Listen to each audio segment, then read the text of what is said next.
Hello, namaste, সত শ্রী আকাল, কেম ছো? সবাইকে জানিয়ে টাটা, চলে গেলাম আমরা একটুখানি নর্থ বেঙ্গলের দিকে।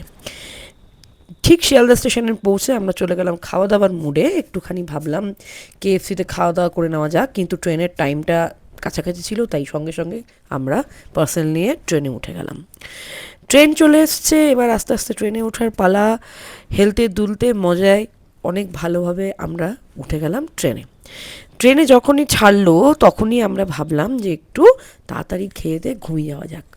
তো ট্রেন ছেড়ে দিল আর আমরাও খাওয়া দাওয়ার মুডে চলে গেলাম।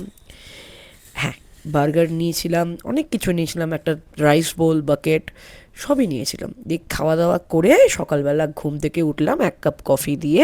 দেখুন চারিদিকের দৃশ্যটা।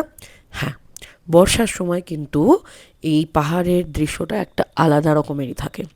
এই যে ট্রেনটা যাচ্ছে, বাইরে বৃষ্টি হচ্ছে, এই অনুভূতি কিন্তু অসাধারণ, যেটা বলে বোঝানো যাবে না।